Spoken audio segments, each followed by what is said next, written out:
தலைவர் எடப்பாடி பழனிசாமி அப்பா என்ன அப்பா யார் யாருக்கு அப்பா அப்படின்னு சிவி சண்முகம் எல்லாம் பதறாங்க. இன்னைக்கு நான் கேட்குறேன், உங்க அம்மாவை நீங்க அம்மான்னு கூப்பிட்டீங்களே, நாங்க ஏன்னு கேட்டோமா? எங்களுக்கு அம்மா இருக்கும்போது உங்க அம்மாவை ஏயா நாங்க அம்மான்னு கூப்பிடணும்னு நம்ம ஏதாவது கொஸ்டின் பண்ணோமா? கூப்பிட்டாங்க, எல்லா இடத்துலையும் எழுதி போட்டாங்க, நம்ம அதை ஒன்றும் சொல்லலை. அந்த அம்மா இறந்த பிறகு அந்த அம்மாவை தானே அம்மாவை வச்சிருந்துருக்கணும். அதுக்கப்புறம் இன்னொரு அம்மாவை கொண்டு வந்து அதை சின்னம்மாவாக்கி அந்த அம்மா மூலம் முதலமைச்சராகி அந்த அம்மாவையும் தூக்கி முதியோர் இல்லத்தில் உட்கார வச்சுட்டு அம்மாவையே மாற்றியவர்களுக்கு அப்பாவின் அருமை தெரிவதற்கு வாய்ப்பில்லை. அதனால் எங்கள் தலைவரை இன்னைக்கு எல்லாரும் அப்பா அப்பான்னு கூப்பிடுறதுக்கு அதுதான் காரணம். அது மட்டும் இல்லை, விருதுநகரில் பட்டாசு தொழிலாளர்களிலே அந்த விபத்தை பார்வையிட என் தலைவர் போறார். அப்போ வந்து சூளக்கரைங்கிற ஊர், அந்த ஊரில் ஆதரவற்ற குழந்தைகளுடைய இல்லம் இருக்கு. அவங்க அந்த குழந்தைகள் 50 பேருக்கும் அப்பா அம்மா இல்லை. அந்த குழந்தைகளை பார்க்கறதுக்கு முதலமைச்சர் போறார். போறப்ப முதலமைச்சர் கார் போறப்ப தான் எப்படின்னு தெரியுமில்ல, முன்னாடி பயங்கர பைலட்டுகள்லாம் அப்படின்ட்டு அப்படியே protocol mic 3 1 2 3 4 over over over அப்படி போயிட்டு இருக்காங்க. திடீர்னு முதலமைச்சர் வண்டியை நிறுத்தினார். உடனே ஏன் தலைவரை நிறுத்துங்க அப்படின்னார். நிறுத்தி எங்க போனார்னா எதிர்த்தாப்புல இருக்க ஒரு பேக்கரிக்கு போனார். அந்த பேக்கரிக்காரே முழிக்கிறான், என்னடா முதலமைச்சர் காலங்காத்தால நம்ம கடைக்கு வர்றாருன்னு. போய் அந்த பேக்கரிக்காரன்ட்ட போய், தம்பி ஒரு 50 ஸ்வீட்டு 50 காரம் பேக் பண்ணு. அவன் முதலமைச்சர் வந்துட்டாருன்னொன்னே எது ஸ்வீட்டு எது காரம்னு தெரியாம இதை தூக்கி அதில் போடுறேன், அதை தூக்கி இதில் போடுறேன், எப்படியோ பேக் பண்ணி 100 பாக்கெட்டு போட்டு 2 பையில் கொடுத்துட்டான். தலைவரே காசு வேணான்னு இருக்கான். இது நான் என் பிள்ளைகளுக்கு வாங்கிட்டு போகிறது இந்தா அப்படின்னு காசை கொடுத்துட்டு மீதி காசையும் வாங்கிட்டு போய் மீண்டும் வண்டியில் போய் ஏறி அந்த ஆதரவற்ற குழந்தைகளுடைய இல்லத்தில் போய் அவங்கள சாப்பிட வச்சு தானும் அவர்களுடன் உணவருந்தி, உங்களுக்கு அப்பா அம்மா இல்லைன்னு நினைக்காதீங்க, இந்த ஸ்டாலின் இருக்கேன், உங்களை நான் பார்த்துக்கிறேன், நல்லா சாப்பிடுங்கன்னு சொல்லிட்டு அவங்களோட உட்காந்து சாப்பிட்டதை பார்த்துட்டு, அப்பா நன்றி அப்பான்னு அப்பா அம்மா இல்லாத பிள்ளைகள் அன்னைக்கு சொன்ன வார்த்தை தான் அப்பாங்கிற வார்த்தை. அப்படி அப்பா என்று அழைத்த ஒரு தலைவருக்கு தான் இன்னைக்கு நமக்கு பிறந்த நாள். இன்னைக்கு என்ன அறிவிச்சிருக்காருன்னா, அப்பா அம்மா இல்லாத குழந்தைகள் 50,000 பேரை தேர்ந்தெடுத்து 18 வயது வரைக்கும் அவங்களுக்கு மாதம் 2,000 ரூபாய் கொடுத்து அவர்கள் படிப்பு செலவு முழுவதுக்கும் அப்பா அம்மா இல்லாத குழந்தைகளுக்கு மாதம் உதவித்தொகை அறிவித்த இந்தியாவிலேயே முதலமைச்சர் நம் தமிழகத்தினுடைய முதலமைச்சர் தான் இன்னைக்கு பட்ஜெட்டில் அறிவிச்சிருக்காரு. நம்ம சகோதரிகள்லாம் பாருங்க, பெண்களை பற்றி எப்போ பாடினாலும் அதுகளுடைய அழகை பற்றி தான் பாடுவாங்க. பழைய பாட்டிலெல்லாம் பாருங்க, அழகு அழகு அழகு. பழைய தியாகராஜ பாகவதரே பெண்களை அழகத்தான் பாடுவார். வதனமே சந்திர பிம்பமோ, ஏதாவது புரியுதா உங்களுக்கு? இதுதான் ஒரு காலத்தில் காதல் பாட்டு. தியாகராஜ பாகவதர் வதனமே சந்திர பிம்பமோன்னு பெண்ணை அழகில் பாடினார். அதுக்கப்புறம் ஒருத்தர் வந்தார், அமுதும் தேனும் எதற்கு நீ அருகினில் இருக்கையிலே எனக்கு, அமுதும் தேனும் எதற்கு. அந்த அம்மா அப்படியே வெட்கப்படும். அதுக்கப்புறம் ஒருத்தர் வந்தார், காலங்களில் அவள் வசந்தம் கலைகளிலே அவள் ஓவியம் அப்படின்னு பாடினார். எம்ஜிஆர் படத்தில் அழகை பற்றி பாடுற பாட்டு எம்புட்டு பாட்டு இருக்கு. அடே அப்பா, கட்டி தங்கம் வெட்டி எடுத்து காதல் என்னும் சாறு விழிந்து தட்டி தட்டி சிற்பிகள் செய்த உருவமடா அவள் தழதழவென்று ததும்பி நிற்கும் பருவமடா. எம்ஜிஆர். சிவாஜி கணேசன் எப்படி பாடுவார்? பூமாலையில் ஓர் மல்லிகை இங்கு நான் தான் தேன் என்றது. பழைய பாட்டுலாம் இருக்கட்டும். இப்போ ஒருத்தன் பாடியிருக்கேன் ஒரு பாட்டு பார்த்தீங்களா? ஒரு பொண்ணை வர்ணிச்சு. நான் இன்னும் பாடவே இல்லை, அதுக்குள்ள கைதட்டுற. நீ இருக்கிறது ஓலை கொட்டாயா, சும்மா நடக்கிறது தவளை கட்டாயா, மஜாவா இனிக்கிறிய பஞ்சு முட்டாயா, ஆமா பஞ்சு முட்டாயா, சோஜாவா இருக்கிறிய ஓமடியில சாஞ்சு, தாஜாவா இருக்கிறிய வாட்டர் பாக்கெட்டு மூஞ்சி, காஞ்ச மிளகா போல நான் இருக்கிறேன்னு காஞ்சி, என் மனசை உசுக்குரிய ஓ மீனை போல ஆஞ்சி, அந்த மீனை போல ஆஞ்சி. இவ்வளவு பழைய பாட்டை உசுரை கொடுத்து பாடினேன்னு யாராவது அசைஞ்சிங்களா?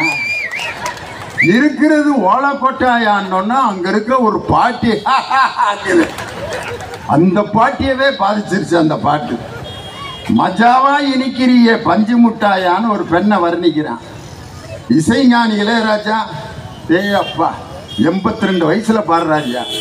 தினம் தினமோ ஓ நினப்பு வளைக்கிறதே என்ன தொலைக்கிறதே, கனங்கனமோ உன்னை இழுத்து படுத்துற பாடு பொறுக்கலையே, வெளியே வரவும் வழியில்ல, உள்ளுக்குள்ள துடிப்பும் கணக்கில்ல. பெண்களுடைய அழகத்தான் எல்லாம் வர்ணிச்சாங்களே ஒழிய எந்த பாட்டிலையாவது ஒரு பெண் அறிவுள்ள பெண்ணுன்னு சொல்லி எந்த பெண்ணுக்காவது அதனுடைய அறிவை வர்ணித்து இது வரைக்கும் பாட்டு உண்டா? ஏன்னா அன்னைக்கு பெண்ணுக்கு படிப்பதற்கு உரிமை இல்லை, பெண்கள் பொது இடத்துக்கு வர்றதுக்கு உரிமை இல்லை, ஓட்டு போடுறதுக்கு உரிமை இல்லை. பெண்களுக்கு முதலில் ஓட்டுரிமையை வாங்கி கொடுத்த இயக்கம் திமுகவினுடைய தாய் கழகமான நீதி கட்சி. அதுக்கப்புறம் பெண்களுக்கு படிப்பதற்கும் உரிமை வாங்கி கொடுத்தது நீதி கட்சி தான். இன்னைக்கு பெண்களுக்கு சொத்து உரிமையை சட்டமாக்கி இன்னைக்கு வீட்டில் ஒரு சொத்தை பிரிக்கிறப்ப கூட பிறந்த தங்கச்சியோட கையெழுத்து இல்லாமல் சொத்தை பிரிக்க முடியாது என்ற அளவுக்கு தகப்பன் தேடிய சொத்தில் மகளுக்கும் பங்கு உண்டு என்பதை சட்டமாக்கிய ஆட்சி திராவிட முன்னேற்ற கழகத்தினுடைய ஆட்சி. இன்னைக்கு பட்ஜெட்ல என்ன அறிவிச்சிருக்காரு தெரியுமா? மனைவி பேர்ல யாராவது டாக்குமெண்ட் போட்டாங்கன்னா இப்ப என்ன எல்லாரும் மாற்ற போறாங்க. அவன் பேர்ல இருக்கிற வீடு நிலம் எல்லாத்தையும் வீட்டுக்காரங்க பேர்ல எழுதி வச்சிடலாமியா? ஏன்னா ரெஜிஸ்ட்ரேஷன் சார்ஜ் 1%, பெண்கள் பேர்ல சொத்து இருந்தா பத்திரப்பதிவு 1% கம்மி. இன்னைக்கு எல்லாரும் இனிமே யாராவது ஒரு சின்ன வீடு வாங்கினா கூட மனைவி பேர்ல தான் வாங்குவான். எப்படியெல்லாம் பெண்களை உயர்த்த வேண்டும் என்று நினைக்கின்ற ஒரே தலைவர் நம் தளபதியார் அவர்கள் மட்டும்தாயா. அப்படிப்பட்ட தலைவர் ஒரு பெண்ணை அறிவுள்ள பெண்ணாக மாற்ற வேண்டும். அப்படி என்பதற்காக கொண்டு வரப்பட்ட திட்டம்தான் புதுமை பெண்கிற திட்டம். ஒரு அம்மா தன்னுடைய மகளுக்கு இன்ஜினியரிங் காலேஜில் இடம் கிடைச்சிருச்சு. போய் சாமிகிட்ட வேண்டுது, சாமி மாரியம்மா மாரியம்மா மகளுக்கு இன்ஜினியரிங் காலேஜில் இடம் கிடைச்சிருக்கு மாரியம்மா, 40,000 ரூபா கட்ட சொல்கிறானு, 30,000 ரூபா பிரட்டிட்டேன், இன்னும் ஒரு 10,000 ரூபா இருந்து கை மாற்றி கொடுத்தீங்கன்னா நான் 40,000 ரூபாய் போய் கட்டி மகளை சேர்த்துருவேன் மாரியம்மா. மாரியம்மா அந்த சூழாயத்தை வச்சுட்டு இப்படியே பார்க்குது. அந்த அம்மாவுக்கு என்ன சொல்கிற மாதிரி கேட்குதுன்னா, மாரியம்மா சொல்லுது, என் வகுத்தரிச்ச உனக்கு தெரியாதும்மா, என் முன்னாடி தான் 3 உண்டியல் வச்சுருக்கானுங்க, என் முன்னாடி தான் காசெல்லாம் போடுறானுங்க, என் முன்னாடி தான் உடச்சி என்றானுங்க, என் கையில் இது வரைக்கும் ஒருத்தன் கூட ஒரு 500 ரூபா கூட இது வரைக்கும் கொடுத்துட்டு போனதில்லை. 50 வருஷமாக அந்த சூலாயுதத்தோடு நான் நின்றுக்கிட்டு இருக்கேன். என் கையில் போய் 10,000 ரூபா நீ கைமாத்து கேட்குறியான்னு மாரியம்மா சொல்கிற மாதிரி கேட்குது அந்த அம்மாவுக்கு. அந்த அம்மா நினைக்கிது, ஓம் பொழப்பே இப்படி இருக்கா மாரியம்மா அப்படின்ட்டு வெளியில் வருது. நம்ம தலைவர் அறிவிக்கிறார், அரசு பள்ளியில் படித்த உங்கள் மகளை கல்லூரியில் சேர்த்தால் மாதம் 1000 ரூபாய் நிதியுதவி இந்த ஸ்டாலின் தருவான்னு சொன்னோன்ன தைரியமா தன்னுடைய மகளை கொண்டு போய் கல்லூரியில் சேர்த்து இன்னைக்கு மக படிச்சுட்டு இருக்கான்னா ஒரு பெண்ணை அறிவுள்ள பெண்ணாக மாற்றுவதற்கு முயற்சி எடுத்த முதல் தலைவர் இந்தியாவிலேயே நம் தளபதியார் அவர்கள் மட்டும்தான்.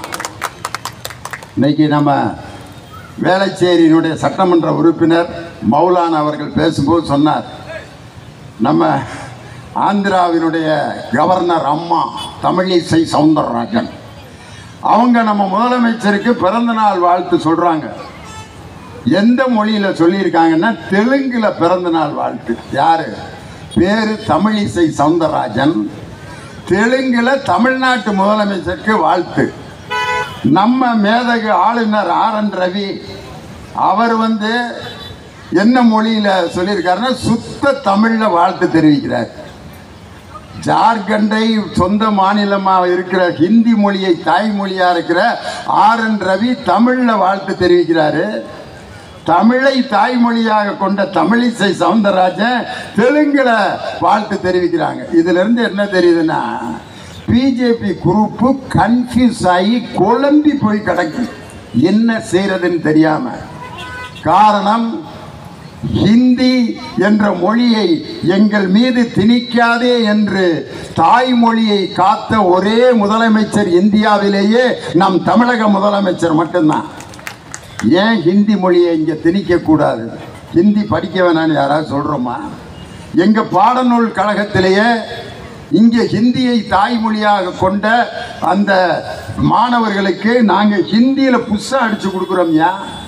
எங்கள் பாடநூல் கழகத்தில் அடித்து கொடுக்குறோம். ஹிந்தியை வேணான்னாக்கா அந்த புஸ்தகத்தை அடித்து கொடுப்போமா? எத்தனையோ ஹிந்தி படிக்கிறதுக்கு எவ்வளவோ இடங்கள் இருக்கு, அங்கே போய் படிச்சுக்கலாம். ஆனால் 2 மொழிகளை அருமையாக படித்து கொண்டிருக்கக்கூடிய எங்கள் மாணவர்களுக்கு அந்த 3வது மொழியை ஏன் கற்றுக் கொடுக்குறீங்க? தேவையில்லாமல் அந்த மொழியை எங்கள் மீது திணிக்காதீர்கள். காரணம், வட மாநிலங்களில் ஹிந்தியை தாய்மொழியாக கொண்ட மாநிலங்களிலெல்லாம் கல்வியில் மிகவும் பின்தங்கி இருக்கிறார்கள். இன்று பள்ளி கல்வியில் முதலிடத்தில் இருக்கக்கூடிய மாநிலம் இந்தியாவிலேயே தமிழ்நாடு. அதனால இன்னொரு மொழியை நம்ம படித்தோம்னா அந்த மொழியை படித்து நமது மாணவர்கள் கஷ்டப்படுவாங்கன்ற ஒரே காரணத்தினால்தான் ஹிந்தியை நம்ம மீது திணிக்க வேண்டாம்னு சொல்கிறோம். NS கிருஷ்ணன் பாம்பேக்கு போயிருக்காரு. NS கிருஷ்ணன் அவருக்கு ஹிந்தி தெரியாது. பாம்பேயில் போய் ஒரு ஹோட்டலில் உட்காந்துருக்காரு. போய் அந்த சப்ளையர்கிட்ட, தம்பி பால் பால். அவன் சப்ளையருக்கு தமிழ் தெரியாது. கியா சாப், கியா பால் பால், क्या பால் பால் பால் பால் பால்ங்கிறாரு. அவன் கேஸா கடுப்பாயிட்டான். NS கிருஷ்ணனுக்கு என்ன செய்யறதுன்னு புரியல. பேப்பர் அப்படின்னு ஒரு வெள்ளை பேப்பரை வாங்கினார். வாங்கி பென்சில் அப்படின்னு கேட்டு மாட்டை வரைஞ்சி, மாட்டு மடியை வரைஞ்சி, அதிலிருந்து பீச்சி பால் அப்படின்னு இருக்காரு. அப்புறம்தான் அவன் ஓ தூத் அப்படின்ட்டு 8 மணிக்கு கேட்ட பால் 12:45 சேர்ந்துருக்கு. வாங்கி பாலை குடிச்சுவிட்டு NS கிருஷ்ணன் வர்றப்ப சொல்லிட்டு வர்றாரு, எனக்கு பாலுங்கிற வார்த்தை தெரியும், அவனுக்கு தூத்துங்கிற வார்த்தை தெரியும், 2க்கு இடையில மில்க்குன்னு ஒரு வார்த்தை இருக்குது, எனக்கு தெரியாம போச்சேடா. மில்க்குன்னு சொல்லியிருந்தா அவன் 10 நிமிஷத்துல எனக்கு பாலை கொடுத்துருப்பானேன்ட்டு அன்னைக்கே 2 மொழிகள் தெரிந்தால் போதும் உலக நாடுகள் முழுதும் போலான்னு சொன்னவர் யாரு? கலைவாணர் NS கிருஷ்ணன். தூத்தை தூரமாக போடுங்கள், பால் நம்மோடு இருக்கட்டும், மில்க் நம் இருவருக்கும் இடைவெளியாக இருந்து நமக்கு உதவி செய்யட்டும் என்று அன்னைக்கே கலைவாணர் NS கிருஷ்ணன். அதை விடுங்க, நம்ம ட்ரெயினில் ஒரு பெரியவர், வயசான கிராமத்து பெருசு, ட்ரெயினில் உட்காந்து இப்படி போயிட்டு இருக்காரு. அப்போ அவர் ஜன்னல் குளிர்ந்த காற்றடிக்கவும் ஜன்னலை மூடணும்னு நினைக்கிறார். ஜன்னலை பேதை இழுத்து பார்க்குறாரு, வரமாட்டேங்குது. அப்பா எதிர்த்தாப்புல ஒரு வட இந்தியாக்காரன் இந்திக்காரன் உட்காந்துருந்துருக்கான்.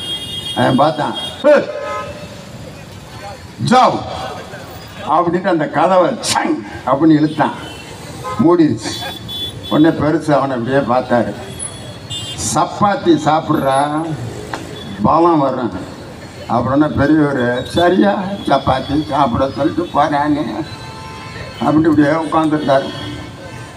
அடுத்து பெருசுக்கு உச்சா வந்துருச்சு. நேராக பாத்ரூம் கதவை போய் தள்ளி தள்ளி பார்க்குறாரு, திறக்க முடியல. வட இந்தியாக்காரன் வந்தான், ஜாவ் அப்படின்னு தரனா கதவை திறந்துருச்சு. பெருசு இப்படியே அவன் மூஞ்சியை பார்த்துச்சு. சப்பாத்தி சாப்பிட்றா, பலம் வர்றான். பெருசு நம்மளை இப்படி அவமானப்படுத்திட்டானே, என்னடா இவனுக்கு பாடம் கற்பிக்கிறதுன்னு யோசிச்சாரு பெருசு. இந்த ட்ரெயினை நிப்பாட்டுறதுக்கு ஒரு சிவப்பு சங்கிலி இருக்கும்ல, அதை இழுக்கிற மாதிரி நடிச்சிருக்காரு. முடியாம ஐயோ அம்மா அம்மா வந்திருக்கான் வட இந்தியாக்காரன். ஜாவ் உடனே வண்டி நின்றுச்சு. டிடிஆர் பிடிஆர் போலீஸ் கீலீஸ் 50 பேர் வந்து சங்கிலி யாரா இழுத்தது அப்படின்னு நே அப்படின்னு இருக்கான். 5000 ரூபாய் பையனை கட்டுறான் நாயான்னு இருக்கான். அப்போ தான் இவன் பெருசை பார்த்துருக்கான். பழைய சோறு சாப்பிட்றா புத்தி வரும் அப்படின்னு இருக்காரு. நம்ம நாட்டுக்கு என்ன சாப்பாடு வேணும்னு நம்ம முதலமைச்சருக்கு தானே தெரியும்.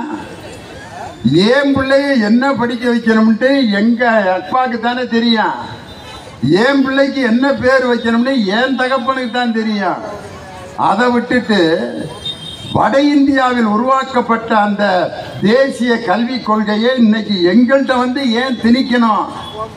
அதை அமல்படுத்தினால்தான் நிதி தருவேன் என்று சொன்னதை பட்ஜெட்ல என் தலைவர், நீங்கள் நிதி தராவிட்டாலும் பரவாயில்லை, கல்விக்கு 46,766 கோடி ரூபாய் இருக்கிற துறைகளிலேயே அதிக நிதி ஒதுக்கீடு செய்யப்பட்டது கல்வித்துறைக்குத்தான் என்பதை நேற்று நம்ம பட்ஜெட்ல பார்த்தோம். இந்திய அரசு இந்தியாவில் இருக்க எல்லா மாநிலங்களுக்கும் சேர்த்து கல்விக்கு எவ்வளவு நிதி ஒதுக்கி இருக்காங்க தெரியுமா? 78,677 கோடி. இந்தியாவில் இருக்க அனைத்து மாநிலங்களுக்கும் 78,000 கோடி தான் ஒதுக்கியிருக்காங்க. ஆனால் நம்ம மாநிலத்துக்கு மட்டும் 46,000 கோடி கல்விக்கு நமது முதலமைச்சர் ஒதுக்கி இருக்காருன்னா அதுதாயா கல்வி தான் ஒரு மனிதனுக்கு மிகப்பெரிய ஆயுதம். எங்க அப்பா வந்து எனக்கு ஒரு 10 ஏக்கர் நிலமும் 2 கல்யாண மண்டபத்தை எழுதி கொடுத்துருந்தாருன்னா அங்கே உட்காந்து நான் கணக்கு எழுதிட்டு இருந்திருப்பேன். லியோனி அங்கே கணக்க பிள்ளையா தான் இருந்திருப்பேன். எங்க அப்பா என்னை படிக்க வைத்து அனுப்பியதால் தான் இன்னைக்கு தமிழ்நாடு பாடநூல் கழகத்துக்கு தலைவரா 33 வருஷம் வாத்தியாரா இருக்கிறதுக்கு காரணம் கல்வி என்ற ஆயுதம். ஆம்பளைக்கே எப்படின்னா பெண்களுக்கு கல்விங்கிற ஆயுதம் எவ்வளவு முக்கியம்னு யோசனை பண்ணி பாருங்க. இன்னைக்கு பார்த்தீங்கன்னா ஒரு அரசியல் கட்சி தலைவர் போறப்ப ஒரு பத்திரிகையாளரை சந்திக்கிறாரு, பாத்ரூமுக்கு போறப்ப ஒரு 5 மைக்கு. அதாவதுங்கண்ணா, நான் இப்போ என்ன பேச வந்தேங்கன்னா, இந்த ஒவ்வொரு தமிழ்நாட்டு துறையிலையும் 1000 கோடி ஊழல் நடந்துட்டு இருக்குங்கண்ணா சொல்லிட்டு திருப்பி பாத்ரூம் போயிட்டு திருப்பி வர்றாரு, திரும்ப அதில் 5 மைக்கு. அதாவதுங்கண்ணா, இது என்னங்கண்ணாங்கண்ணா, நம்ம நாட்டில் இப்போ வாசித்த பட்ஜெட்டு ஒன்றும் சரியில்லைங்கண்ணா. திருப்பி காலை சாப்பாடு முடிச்சுட்டு வெளியில் வந்து ஒரு கடையில் ஏதோ பீடா வாங்க வர்றாரு, அங்கே ஒரு 5 மைக்கு வைக்கிறான். வணக்கங்கண்ணா அப்படின்னு. ஏயா ஒரு நாளைக்கு 20 தடவையாக பத்திரிகையாளரை சந்திப்ப ஒருத்தர் யார்? பாஜக தலைவர். இன்னொருத்தர் புதுசாக கட்சி ஆரம்பித்தவர் இன்னும் பத்திரிகையாளரே சந்திக்கலை, வானத்திலேயே ஓட்டிக்கிட்டு இருக்கார் அவர். அப்படியே வண்டியிலேயே 2வது ஆண்டு மாநாடு நடத்தினாங்க பாருங்க. 2ஆம் ஆண்டு துவக்க விழா. அதில் பொதுச் செயலாளர் ஒரு எழுச்சி உரை ஆட்டினார் பார்த்தீங்களா? அடாடாடா அந்த பெரியவர் இல்லை, இந்த நம்பர்றா தாய்மார்கள யார் பொதுச் செயலாளர்? தலைவர் மும்மொழி கொள்கை பேப்பருங்க, பேப்பர் மும்மொழி கொள்கையை சொல்றதுக்கு தலைவரே பேப்பர் தேடிக்கிட்டு இருக்காரு. இதில் பாஜக எங்கள் கொள்கை எதிரி, திமுக எங்கள் அரசியல் எதிரி. இன்னைக்கு நான் அவரை கேட்குறேன், எந்தெந்த கொள்கைகளை எல்லாம் நீங்கள் எதிர்க்கிறீர்கள்னு ஒரு எழுச்சி உரை ஒரு இடத்துல நீங்கள் ஆற்றுங்க. பாரதிய ஜனதாவின் கொள்கைகள் எதையெல்லாம் நீங்கள் எதிர்க்கிறீர்கள், வாங்கள் எதிர்த்து போராடுவோம்னு உங்கள் மக்களை கூப்பிடுறதை விட்டுட்டு, what bro, it is wrong bro, no bro, okay bro அப்படின்ட்டு போயிட்டுருக்காரு. பார்க்குறவங்கலாம் இவரை நம்பி வந்து உட்காந்துருக்க மாட்டா ஏண்டா அப்படின்ட்டு. ஆனால் இன்னைக்கு நம்ம திராவிட முன்னேற்ற கழகத்தில் 182 இளம் பேச்சாளர்களை உருவாக்கி இருக்கிறார் நம் இளைஞரணி செயலாளர் துணை முதலமைச்சர் நமது உதயநிதி ஸ்டாலின். 182 பேச்சாளர். ஒவ்வொருத்தரும் இன்னைக்கு மும்மொழி கொள்கையுடைய ஆபத்தை பற்றி பேச சொன்னால் 1 மணி நேரம் பேசினான். மத்திய அரசு நம்ம ஏன் வஞ்சிக்கிறது, 182 பேச்சாளர் இன்னைக்கு பேசிட்டு இருக்காங்க. இன்னைக்கு அப்படிப்பட்ட வளர்த்தெடுத்த ஒரு இயக்கம் திராவிட முன்னேற்ற கழகம். அந்த இயக்கத்திற்கு இருக்கக்கூடிய எம்பிக்கள் இன்னைக்கு 39 எம்பிக்கள் நமக்கு. அந்த எம்பிக்களை குறைப்பதற்கான நடவடிக்கை இன்னைக்கு எடுத்துட்டு இருக்காங்க. இதுக்கு ஏன் இப்ப நீங்க அவசரப்படுறீங்க, யார் உங்களோட எம்பியை குறைக்கிறேன்னு சொன்னா அப்படின்னு கேட்குறாங்க. முதல்ல நீங்க பாராளுமன்றத்தில் 888 நாற்காலி போட்டு புதுசா ஏன் கட்டியிருக்கீங்க? அப்ப 888 உறுப்பினர் வரப்போறாங்கன்னு தான் அர்த்தம்.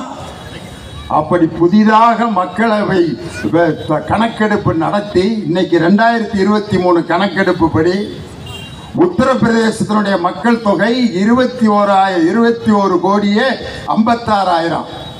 பீகாருடைய மக்கள் தொகை 12 கோடியே 51 லட்சம். மகாராஷ்டிராவுடைய மக்கள் தொகை 12 கோடியே 33 லட்சம்.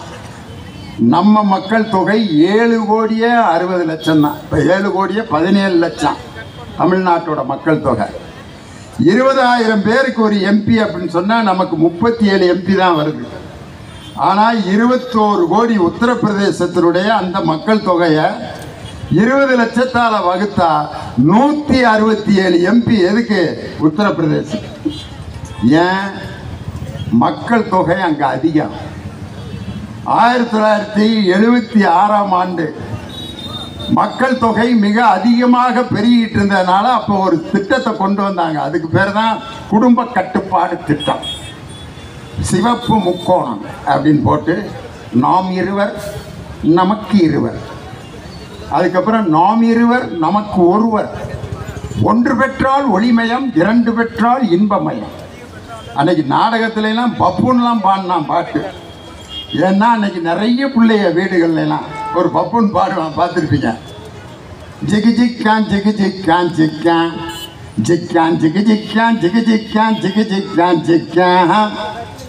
குடும்பத்தை உருவாக்க சொன்னா, குடும்பத்தை உருவாக்க சொன்னா, ஒரு கிராமத்தை உருவாக்கி தந்தார் எங்கப்பா.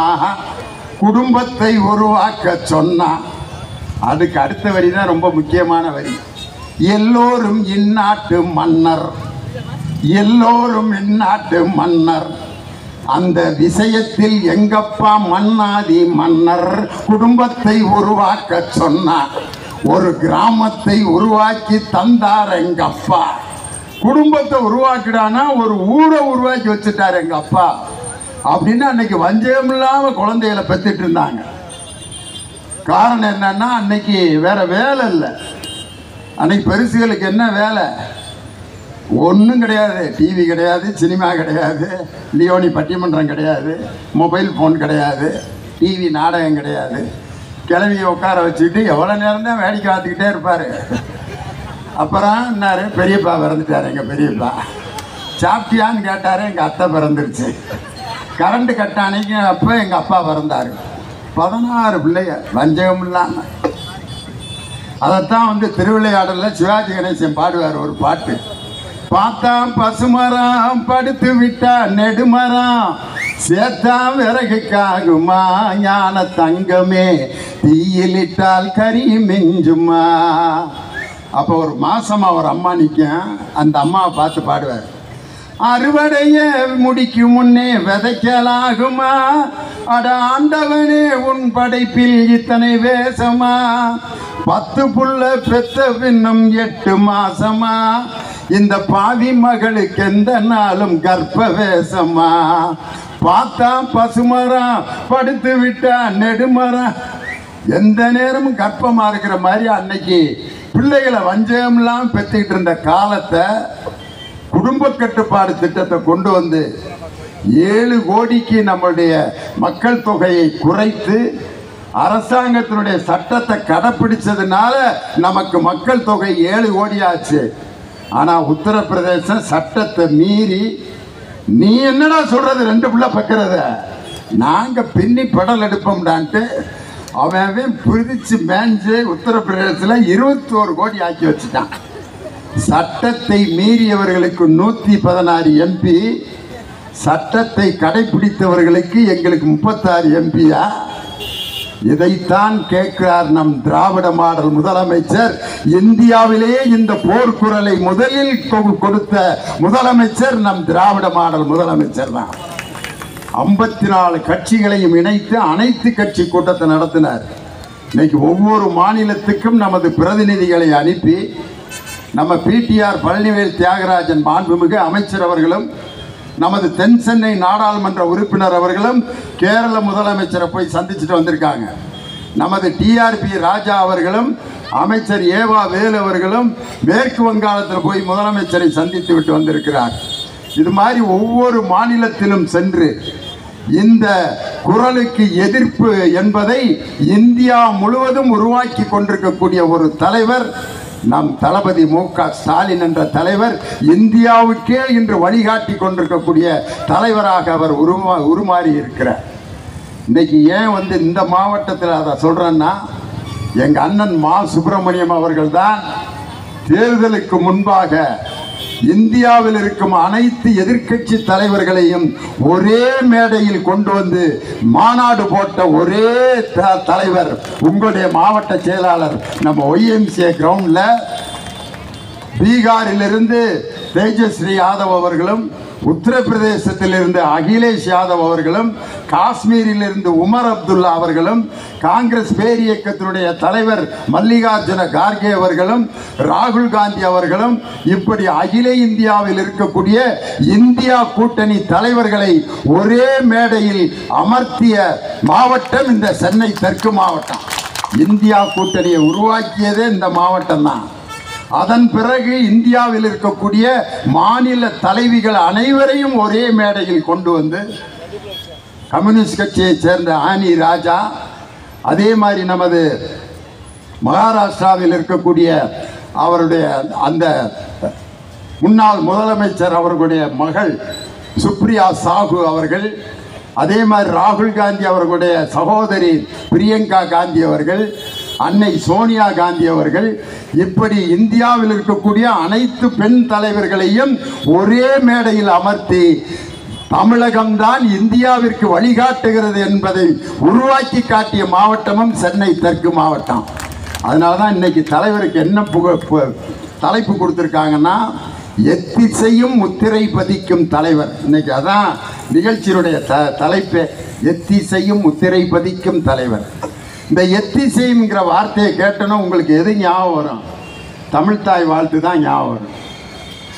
நீராறும் கடலுடுத்த நிலமடந்தை கெளிலொழுகும் சீராறும் வதனமதில் திகழ்பெறத கண்டமதில் தெக்கனமும் அதில் சிறந்த திராவிடனல் திருநாடும் தக்க சிறு பிறைநுதலும் தரித்தனரும் திலகமுமே அத்திலக வாசனை போல் அனைத்துலகும் இன்பமுற எத்திசையும் புகழ் மணக்க இருந்த பெரும் தமிழனங்கன்னு, தமிழ் என்பது உலக நாடுகள் முழுவதும் பரவுவதற்கு வழி செய்த தலைவர் நம் தமிழகத்தினுடைய முதலமைச்சர். அகில உலக புத்தக கண்காட்சி நம்ம உலக வர்த்தக மையத்தில் நடந்துச்சு. அப்போ ஒரு அமெரிக்காக்காரர் பேச வந்தார். நம்ம முதலமைச்சர் உட்கார்ந்துருந்தாரு. அப்போ ஒரு அமெரிக்காக்காரர் பேசுவார்னு அறிவிச்சாங்க. Next, the felicitation is going to be given by Thomas Hutch from Seattle, United States of America. Thomas Hutch அப்படிங்கிறவர் அமெரிக்காவிலிருந்து சர்வதேச புத்தக கண்காட்சியில் பேச வர்றார். அமெரிக்காக்காரர் பேச வருவார் அப்படிங்கவும் நாங்கள்லாம் அவர் எப்படி பேசுவார்னு எதிர்பார்த்தோம் தெரியுமா? the Chief Minister of Tamil Nadu, Mr. M.K. Swain. I want to felicitate this CIB of Chennai International Book Fair. அப்படின்னு பேசுவார்னு நினச்சேன். ஆனால் அவர் வந்தோன்னே அனைவருக்கும் வணக்கம். அனைவருக்கும் வணக்கம். உலகம் முழுவதும் பாராட்டப்படுகின்ற தமிழக முதல் அமைச்சர் மு.க. ஸ்டாலின் அவர்கள் என்னார், யோ என்னையா அப்படின்னு சொல்லிட்டு ஒரு திருக்குறள் ஒன்று சொன்னார் பாருங்க. டே அப்பா, அந்த திருக்குறள் ஒன்று அவர் தமிழில் சொல்லி இசையமைச்சு பாட்டு பாடி, என்ன திருக்குறளை அவர் சொல்லி பாட்டு பாடினார் அப்படின்னு சொன்னால், விரைந்து தொழில் தேய்க்கும் ஞானம் நிறைந்தினிது சொலவல்லார் பெரின். இந்த திருக்குறளை அப்படியே பாடினார். வரைந்த தொழில் கேட்கும் ஞானம், வரைந்த தொழில் கேட்கும் ஞானம், வரைந்த தொழில் கேட்கும் ஞானம் நிறைந்தனது நிறைந்தனது நிறைந்தனது சொலல் வளார் பெறன் அப்படின்ட்டு அதை அப்படியே இங்கிலீஷ்லையும் பாடினார். One who trusts the birds in the birds, the world trusts against him அப்படின்னார். விரைந்து தொழில் கேட்கும் ஞானம் நிறைந்தினிது சொலவலார் பெரின் அப்படிங்கிற திருக்குறளை ஒரு அமெரிக்காக்காரர் இசையோட பாடி, அது குறளுக்கு என்ன பொருள்னா, யார் இனிமையான பேச்சை பேசி அந்த பேச்சை நடைமுறைப்படுத்துகிறார்களோ அவர்களின் பின்னால் இந்த உலகம் அணிவகுத்து செல்லும் என்ற திருக்குறளுக்கு இலக்கணம் வகுத்து இருப்பவர் நம் தமிழ்நாடு முதலமைச்சர்னு யாரு அமெரிக்காக்காரர் சொன்னாரியா. நல்ல கருத்துக்களை சொல்லி அதை நடைமுறைப்படுத்துகின்ற தலைவரை உலகமே பின்தொடர்ந்து செல்லும் என்று சொன்னார். அப்படி உலகம் முழுவதும் இன்று பாராட்டப்படுகின்ற தலைவர். ஒரே ஒரு செய்தியை சொல்லி நான் முடிச்சிடறேன். 2 அமைச்சர்கள் பேசணும். இன்னைக்கு கன்னியாகுமரியில் பார்த்தீங்கன்னா விவேகானந்தர் பாறை பக்கத்தில் 133 அடி உயரத்தில் திருவள்ளுவர் சிலை. இது 2க்கும் தனித்தனியாக தான் நம்ம போட்டில் போகணும். விவேகானந்தர் என்ற அந்த ஆன்மீக தலைவருடைய அந்த பாறையையும் பிறப்புக்கும் எல்லா உயிர்க்கும் என்று பாடிய திருவள்ளுவருடைய சிலையையும் கண்ணாடி பாலத்தில் இணைத்த ஒரு தலைவர் உலகத்திலேயே நம் தலைவர் மு.க. ஸ்டாலின் அவர்கள் தான். விவேகானந்தரின் கருத்தும் திருவள்ளுவர் கருத்தும் ஒரே இடத்தில் சங்கமிப்பதற்கு கண்ணாடி பாலம் அமைத்து, இன்னைக்கு திருக்குறள்ங்கிற அந்த நூல் கிட்டத்தட்ட எத்தனை மொழிகளில் மொழிபெயர்க்கப்பட்டிருக்கிறது அப்படின்னு சொன்னால், இன்னைக்கு மீண்டும் 75 மொழிகளில் மொழிபெயர்க்கப்பட்டு பைபிள் 175 மொழிகளில் மொழிபெயர்க்கப்பட்டிருக்கு. உலகத்திலே அதிக மொழிகளில் மொழிபெயர்க்கப்பட்ட நூல் பைபிள். திருக்குறள் அதுக்கு அடுத்து.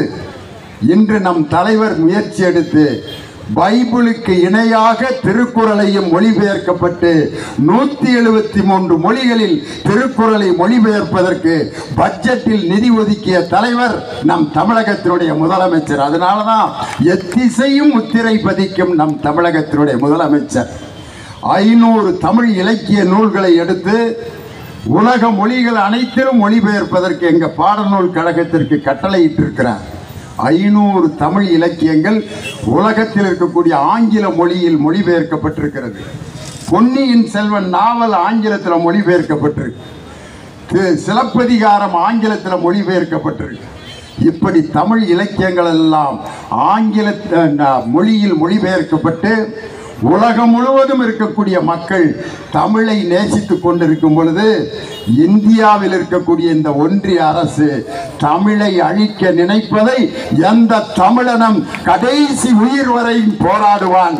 அந்த போராட்டத்திற்கு நம் தலைவர் இதுவரை துணிச்சலாக தன் கருத்துக்களை சொல்லிக் கொண்டிருக்கிறார். அதனால தமிழ் மொழியை எந்த கொம்பனாலும் சிதைக்க முடியாது, அழிக்க முடியாது. காரணம், 5000 ஆண்டுகளுக்கு முன்பே இரும்பு என்ற தொழில்நுட்பத்தை உருவாக்கிய இனம் நமது தமிழ் இனம்தான். அதனால 5000 ஆண்டுகளுக்கு முன்னால் பேசப்பட்ட ஒரு பழமையான மொழியை நீங்கள் அழிக்க வேண்டும் என்று நினைத்தால் கடைசி தமிழன் உயிரோடு இருக்கும் வரை எங்கள் தமிழ் மொழியை யாராலும் சிதைக்க முடியாது, அழிக்க முடியாது என்று சொல்லி தமிழர்களுக்கும் தமிழ் மொழிக்கும் பாதுகாப்பு அரணாக விளங்கி கொண்டிருக்கும் நம் திராவிட மாடல் முதல்வர் வருகின்ற 2026 ஆகஸ்ட் 15 அன்றும் சென்னை ஜார்ஜ் கோட்டையில் கொடியேற்ற போவது நம் தமிழகத்தினுடைய முதலமைச்சர். அவர்தான் 2026 ஆகஸ்ட் 15 கொடியேற்றுவார் என்று சொல்லி இந்த அருமையான மாநாட்டை நடத்திய சென்னை தெற்கு மாவட்ட கழகத்தின் செயலாளர் அன்பு அண்ணன் மாண்புமிகு மா சுப்பிரமணியம் அவர்களுக்கும் அன்பு தம்பி பிரபாகரன் அவர்களுக்கு பார்த்திபன் அவர்களுக்கும் என்னுடைய மனமார்ந்த நன்றியை சொல்லி எங்கள் அன்பு அண்ணன் ஐபி அவர்களுடன் மேடையை பகிர்ந்து கொள்ள வாய்ப்பு கொடுத்த உங்கள் அனைவருக்கும் நன்றி கூறி விடைபெறுகிறேன். நன்றி, வணக்கம். டாக்டர் கலைஞர் தமிழ்நாடு முதலமைச்சர் தளபதி ஸ்டாலின், தமிழகத்தின் முதலமைச்சர் தளபதி ஸ்டாலின், துணை முதலமைச்சர் உதயநிதி ஸ்டாலின்,